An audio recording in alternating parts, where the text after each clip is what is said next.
दोस्तों, inspired pink channel पर आप सभी मित्रों का दिल से स्वागत है। आज की कहानी एक ब्राह्मण और उसकी बेटी की है। ब्राह्मण की एक बेटी थी, शादी तय किया, उसमें बारात आई, लेकिन एक बारात की जगह चार बारातें दरवाजे पर आई। ये 4 बारातें देखकर ब्राह्मण परेशान हो गया। दोस्तों, ब्राह्मण इस समस्या से कैसे निपटा, इस कहानी को बड़े ध्यान से सुनना। दोस्तों, चैनल को लाइक व सब्सक्राइब जरूर कर लेना। बहुत समय पहले की बात है। एक गांव में एक ब्राह्मण परिवार रहता था। ब्राह्मण की एक पुत्र व एक पुत्री थी। 4 लोगों का परिवार था। चारों बड़े खुशी खुशी रहते थे। ब्राह्मण बहुत धर्मनिष्ठ ब्राह्मण थे। छोटा परिवार था। बच्चों का पढ़ाई लिखाई बहुत अच्छे से कराए थे। दोनों बच्चे बहुत ही होनहार व गुणवान थे। बच्चों को बहुत प्यार भी करते थे। समय के साथ साथ उनकी बेटी सयानी हो गई। ब्राह्मण की पत्नी ने कहा कि मेरी बेटी सयानी हो गई है, इसके लिए एक अच्छा सा घर वर ढूंढो, हमें इसकी शादी कर देनी चाहिए।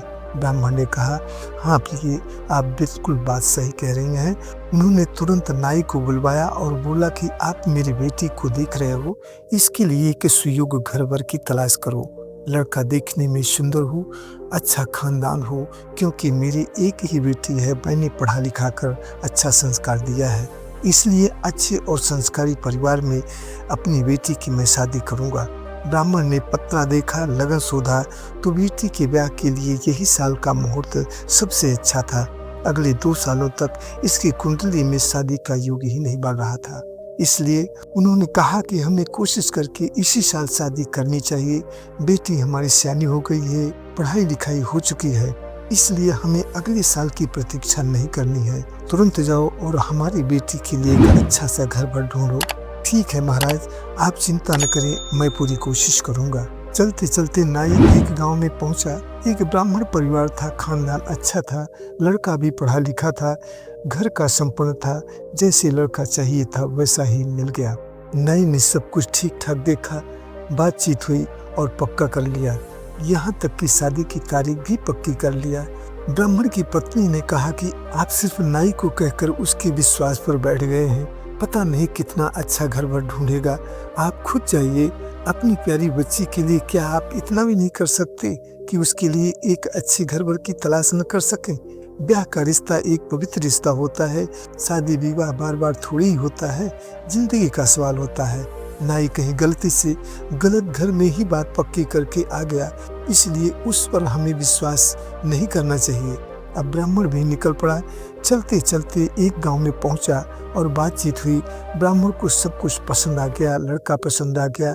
उसने भी बेटी का रिश्ता वहीं पर पक्का कर दिया। इधर ब्राह्मण की पत्नी ने सोचा कि मेरे रिश्ते में एक बहुत ही खूबसूरत और पढ़ा लिखा लड़का है, मेरी बेटी कितनी खूबसूरत है, नाई का क्या भरोसा, कैसा वर ढूंढेगा। मेरी बेटी बहुत ही समझदार होनहार है, खुद बात करूंगी, मैं अपनी पसंद का लड़का देखूंगी। औरत ही औरत को समझ सकती है। बेटियां अपने खुशहाल जीवन के लिए एक अच्छे जीवन साथी का सपना देखती हैं। मैं ऐसा लड़का चाहती हूँ जो नेक, दौलतमंद, पढ़ा लिखा, एक कुलीन परिवार से हो। ब्राह्मणी ने अपने रिश्ते में एक लड़का देखने चली गई और उनकी भी बात पक्की हो गई। उनको पता था 25 तारीख को ही लगन बहुत अच्छी है। उसी दिन को तारीख पक्की हो जाती है। सोची कि मैं न तो नाई की बात मानूंगी न पंडित जी की बात मानूंगी, ये हमारी बेटी है, जिंदगी का सवाल है, मैं सब कुछ देख लूंगी। इधर बहन का भाई भी सोचने लगा, नाई तो नाई है, वो तो अपना फर्ज पूरा करेगा ही, लेकिन अगर कुछ गड़बड़ हो गया तो सारी जिंदगी तो मुझे ही झेलना पड़ेगा। मेरी बहन परेशान होगी तो भला कौन उसे झेलेगा। इसलिए अपनी बहन के लिए लड़का ढूंढने मैं भी जाऊंगा। वो भी घर से निकल पड़ा। चलते चलते एक गांव में पहुंचा। एक ऊंचे खानदान में एक लड़का मिल ही गया।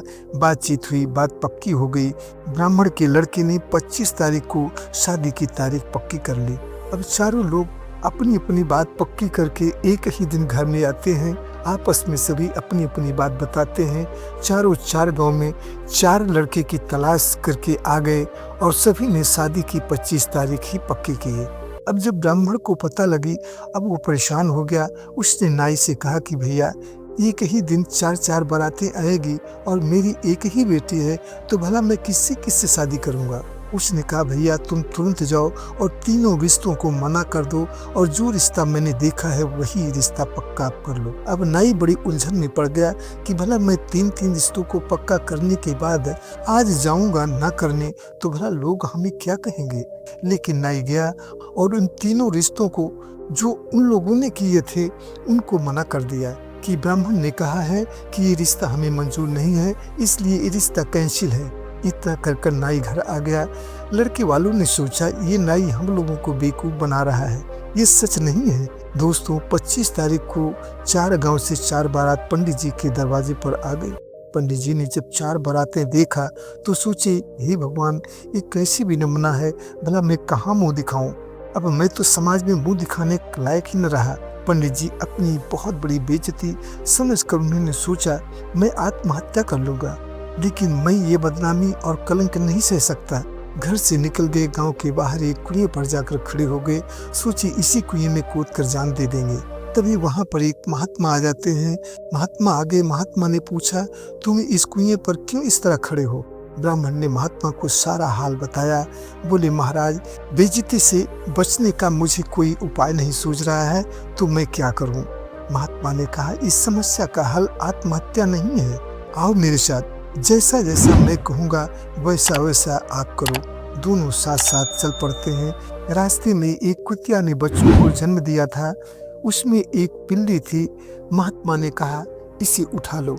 ब्राह्मण ने उसे अपने झोले में डाल लिए। आगे गए तो देखते हैं एक सुअर ने बच्चा पैदा की थी। महात्मा ने कहा, इसमें से जो बच्ची है उसे ले लो। ब्राह्मण ने उसे उठा लिया, झोले में डाल लिया। आगे जाने पर उन्होंने देखा कि एक गधी बच्चे को जन्म दिया है।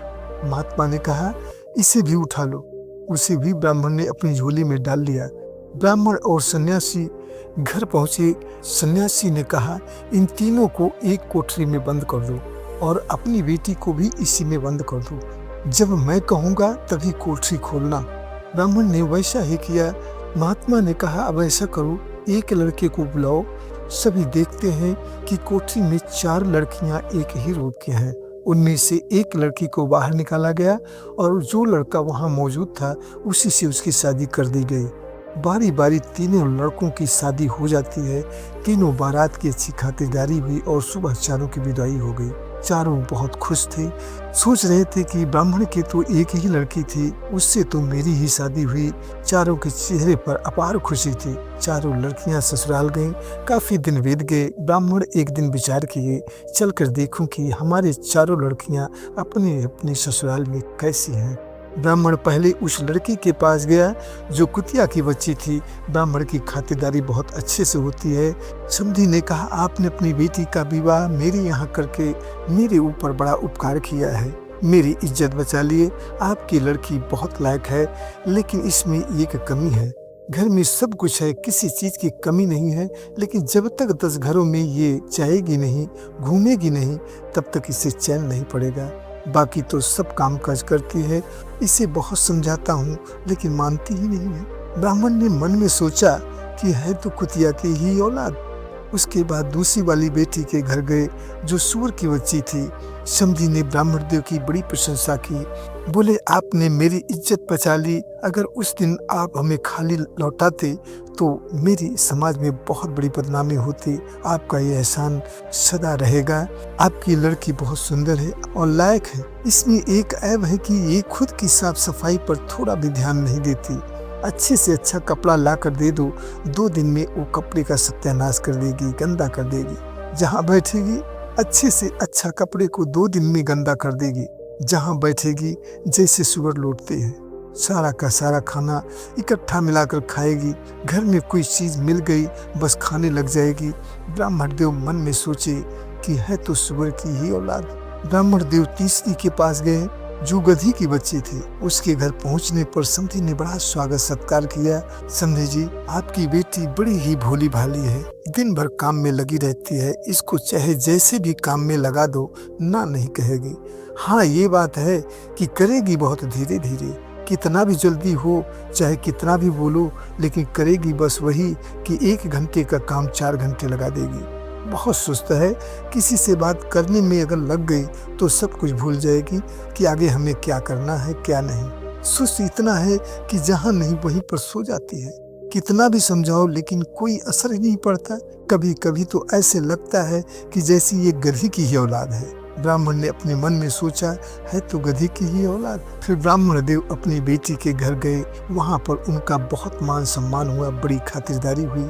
समधी ने कहा, समधी जी, जिस दिन से आपकी बेटी मेरे घर में पाँव रखी है उसी दिन से जैसे साक्षात लक्ष्मी जी का आगमन हो गया है। हम सास ससुर का बहुत ही ख्याल रखती है, अपने पति को परमेश्वर मानती है, घर के सभी सदस्यों को अपने जिगर का टुकड़ा समझती है, पूरे घर की देखभाल करती है, पूरी जिम्मेदारी से अपनी सास ससुर की जो स्त्री सेवा करती हो और अपने पति को अपना गहना समझती हो, पूरे परिवार का सम्मान करती हो। दोस्तों, ब्राह्मण देव ने मन में कहा, आखिर है तो इंसान की औलाद। सभी बहनों से विनम्र निवेदन है कि अपने दोनों कुल का मान मर्यादा रखो, एक अच्छी इंसान की बेटी बनो और सभी माताओं से कहना है कि अपने माता पिता होने का फर्ज पूरा करो। घर सदैव खुशियों से महकता रहेगा। दोस्तों, कहानी कैसी लगी कमेंट करके जरूर बताना। चैनल को लाइक व सब्सक्राइब जरूर कर देना। धन्यवाद।